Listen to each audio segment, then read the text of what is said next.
High viewers, welcome to Computers Adda. ఈ వీడియోలో MS ఎక్సెల్లో మనం నేర్చుకునే కాన్సెప్ట్ ఏంటంటే, ఇదిగో చూడండి. జనరల్గా మనము సెలెక్ట్ చేసిన డేటాలో ఇప్పుడు డిఫరెంట్ డేటాస్ ఉంటాయి కదండి. ఈ నేమ్స్లో మనం ఏంటంటే duplicate names and duplicate data ఏదైనా ఉంటే దాన్ని రిమూవ్ చేసుకోవచ్చు, అండ్ యూనిక్ వాల్యూస్ని సపరేట్ చేసుకోవచ్చు, లేదా డేటా వ్యాలిడేషన్ అనే ఆప్షన్ ద్వారా పర్టికులర్గా మనం ఏం చేయొచ్చు అంటే టైప్ చేసిన టెక్స్ట్ అయినా నెంబర్ అయినా 5 క్యారెక్టర్స్ కన్నా ఎక్కువ ఉండాలి, లేదా 10 క్యారెక్టర్స్ లోపే ఉండాలి, ఇలాంటి కండిషన్స్ అప్లై చేసుకోవాలి.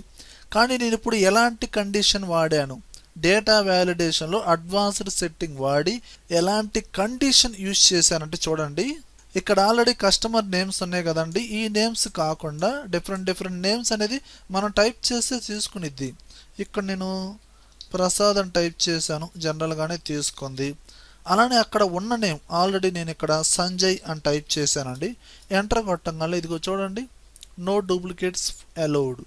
అంటే మీరు ఈ డేటాలో టైప్ చేసిన నేమ్, కస్టమర్ నేమ్ అనేది మళ్ళీ రిపీటెడ్గా మీరు టైప్ చేస్తే తీసుకోదండి. ప్రీవియస్గా మనం ఏంటి, డేటా వ్యాలిడేషన్ అనే ఆప్షన్ ద్వారా 5 క్యారెక్టర్స్ కన్నా ఎక్కువ తక్కువ ఇలా, లేదంటే 5 క్యారెక్టర్స్కి 10 క్యారెక్టర్స్కి మధ్యలోనే టైప్ చేయాలి, ఇలాంటి కండిషన్స్ పెట్టుకుంటాం. కానీ ఇక్కడ ఏంటండి, ఇక్కడ కస్టమర్ నేమ్స్ అనేది రిపీటెడ్గా మీరు మెన్షన్ చేశారు అనుకోండి. నేను వినయ్ అని ఇచ్చాను, ఇక్కడ no duplicates allowed, duplicate values అనేది తీసుకోవట్లేదు. ఓకేనా? మరి ఈ కండిషన్ ఎలా అప్లై చేసాం అనేది స్టెప్ బై స్టెప్ ఇప్పుడు చూద్దాం.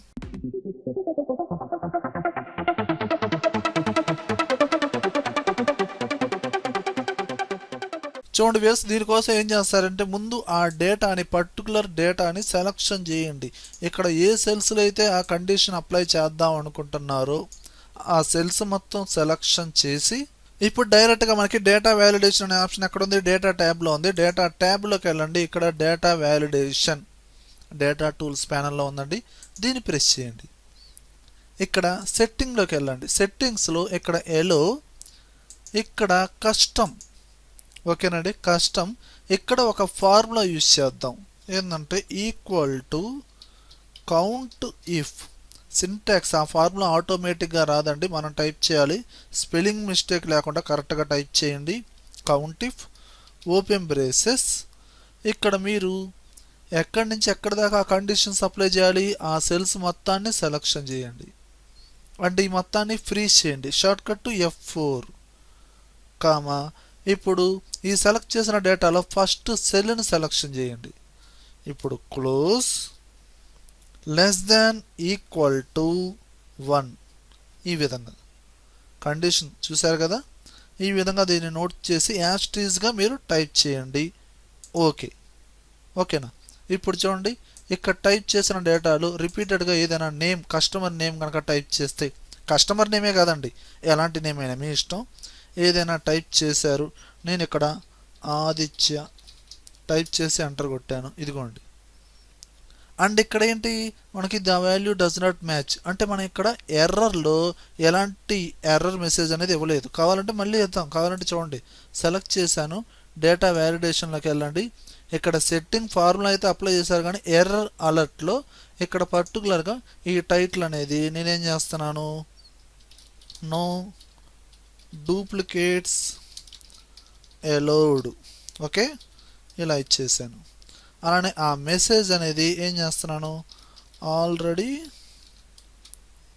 యాజ్ ద డేటా ఇలా. ఓకే, ఇప్పుడు చూడండి, ఇక్కడ నేను రాజు అని ఆల్రెడీ ఉన్న కస్టమర్ నేమే టైప్ చేశాను. ఇక్కడ క్యాపిటల్ లెటర్లో ఉంది అండ్ ఇక్కడ స్మాల్ లెటర్ టైప్ చేశారు. ఎలా అయినా ఇవ్వండి, అప్పుడు ఆటోమేటిక్గా ఇదిగోండి, నో డూప్లికేట్స్ అలౌడ్. ఓకేనా?